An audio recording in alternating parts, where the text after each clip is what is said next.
En esta ocasión, mi compañero Gerardo Daniel Hernández Flores y su servidor Gustavo Alejandro Martínez Maldonado les estaremos platicando sobre la contaminación del suelo por metales pesados.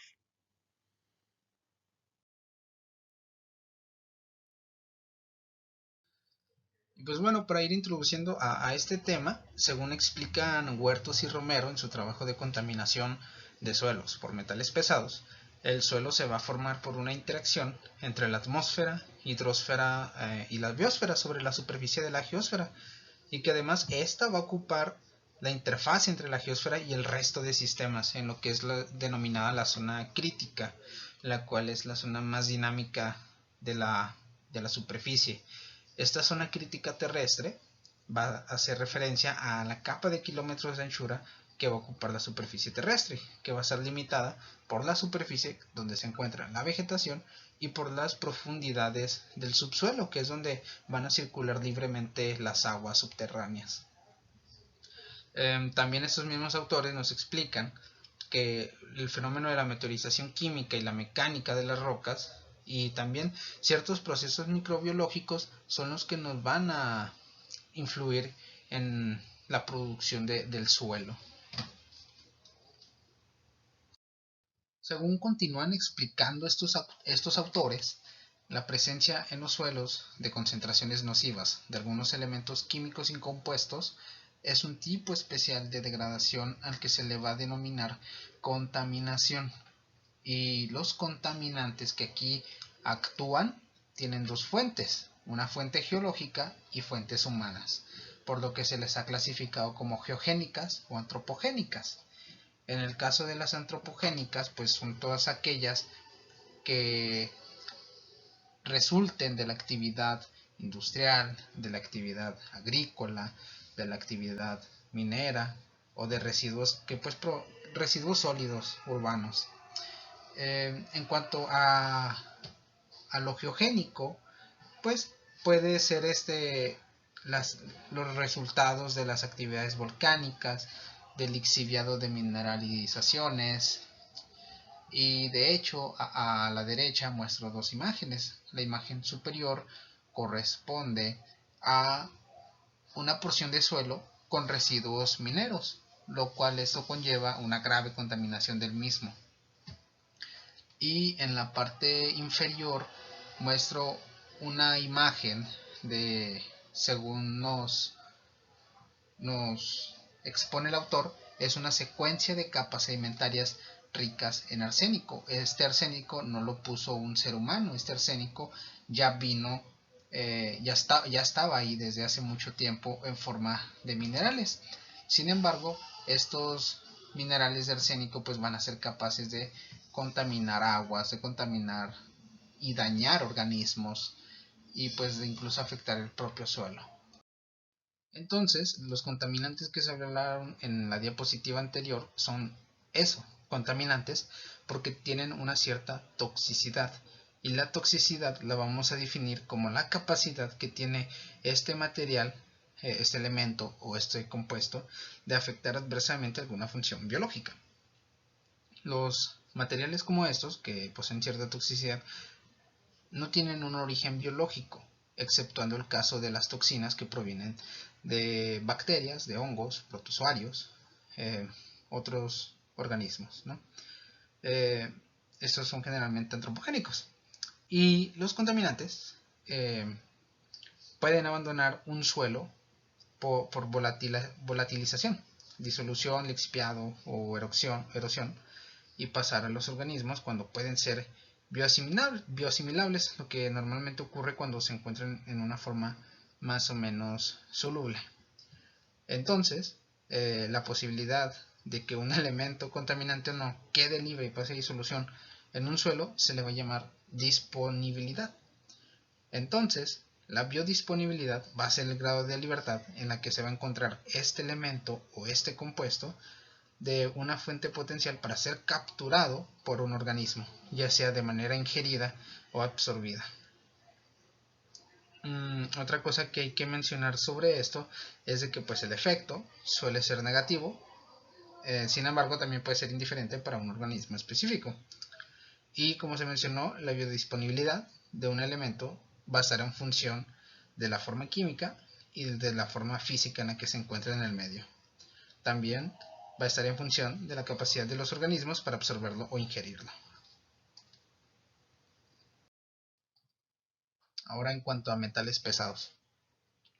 De los 118 elementos que están descritos en la tabla periódica, 70 son metálicos y de estos 70, 59 van a ser metales pesados. Pero, ¿qué quiere decir este concepto de metal pesado?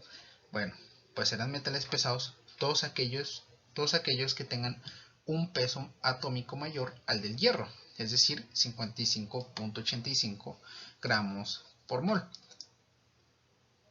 Bajo esto, elementos tales como la plata, el mercurio y el cadmio van a ser elementos metálicos pesados. Sin embargo, lo que es el cromo y el vanadio, como tienen un peso inferior al hierro, no pueden ser considerados como metales pesados. El problema aquí es que estos también suelen ser contaminantes del suelo, elementos metálicos contaminantes del suelo. Por lo que el término ya de metal pesado se prefiere sustituir por el término de elementos traza, aquellos que se encuentran en proporciones pues pequeñísimas respecto a otros elementos que están en abundancia, como el carbono, el oxígeno, el nitrógeno. Y de estos elementos traza, 17 van a ser considerados como muy tóxicos. Destáquese aquí que la mayoría son, si no es que todos, la mayoría aquí son metales.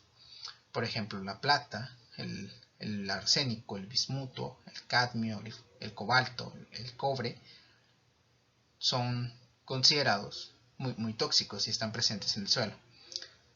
Y de estos 17 elementos traza, 10 son movilizados de una manera fácil. Y entre estos están la plata, el arsénico, el cadmio, el cobre, mercurio, níquel, plomo, el antimonio, el estaño, el titanio. Todo esto gracias a las actividades humanas. Ya se mencionó en unas diapositivas atrás que estaban, por ejemplo, la industria minera o la industria agrícola.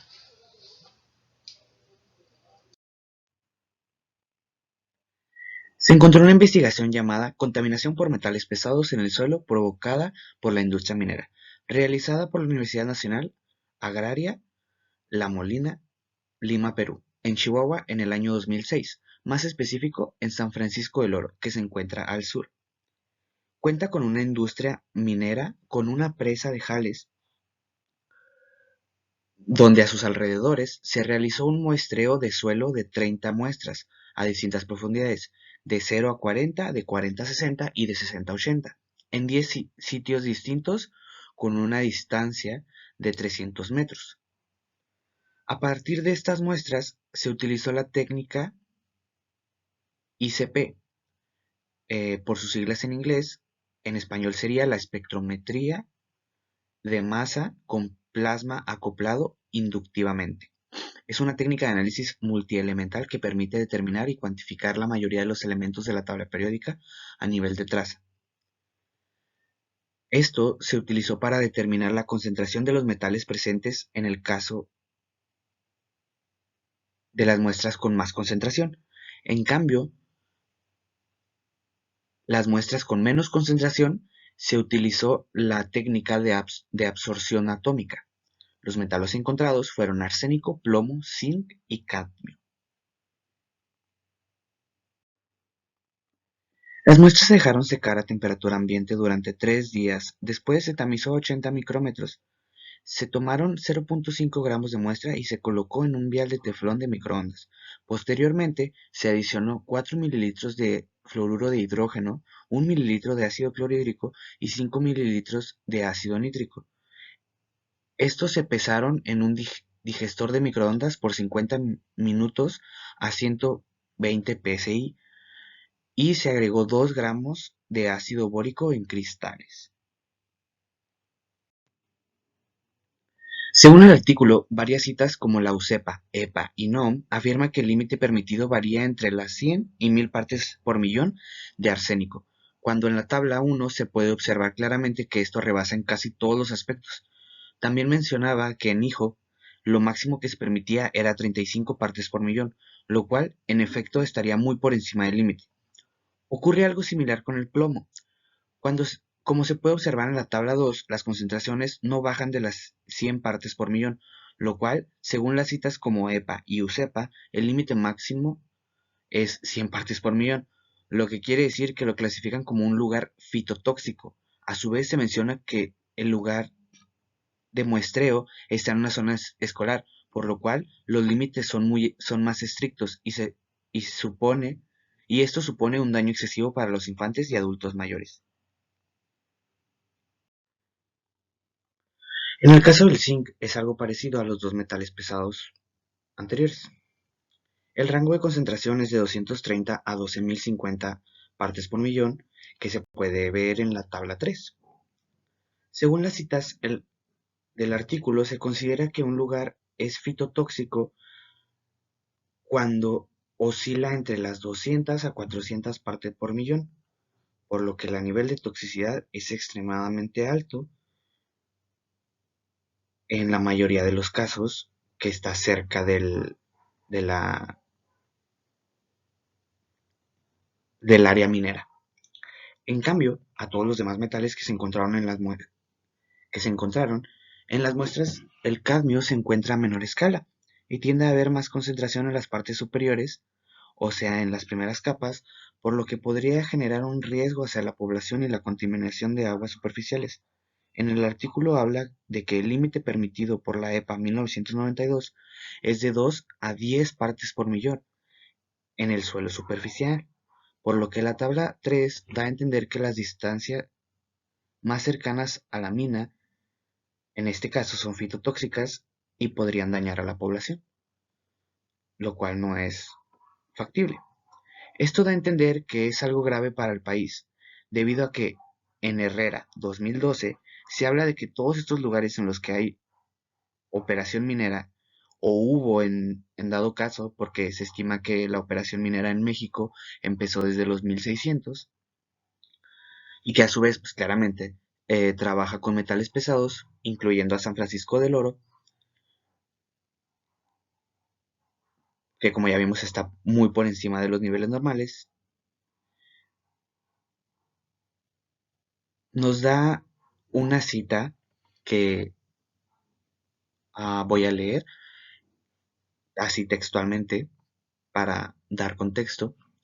Hasta el momento, en nuestro país no se han realizado estudios globales que cuantifiquen y ubiquen los sitios donde se encuentren depositados de manera clandestina los residuos industriales que pueden contaminar los suelos, para establecer mecanismos de control y evitar problemas de salud en la población y daños al ambiente. Es por ello que para solucionar este problema de contaminación del suelo, se necesita en un principio de la ubicación de los sitios contaminados y del estudio y caracterización de los mismos para después seleccionar y aplicar la técnica de limpieza y recuperación en las zonas. Esto se señala 6 años después de que es publicado la investigación en la que se basa en la que nos estábamos basando anteriormente. Por lo que si hace 10 años no se tenía como una idea de lo que se podía llegar a contaminar nuestro país, hoy en día no sé, aún no llegamos a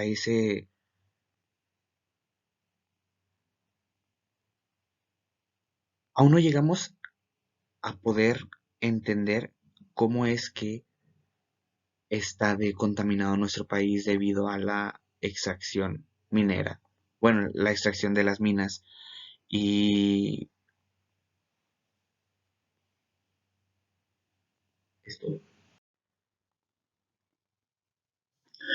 Para concluir, en el artículo donde se hicieron las mediciones de los metales pesados en el muestreo del suelo en Chihuahua, concluyen de una manera en la que dicen que en efecto está muy contaminado el suelo de Chihuahua, por lo que estos suelos deberán ser sometidos a un proceso de remediación con la finalidad de incorporarlos a los procesos productivos, sin riesgo para los componentes de este ecosistema, para no dañar el medio ambiente a lo largo del tiempo. En cambio, se encontró que la manera de disminuir los metales pesados podría ser a partir de las plantas, ya que se encontró que en estas mismas pueden disminuir la concentración de metales pesados en el suelo gracias a sus raíces.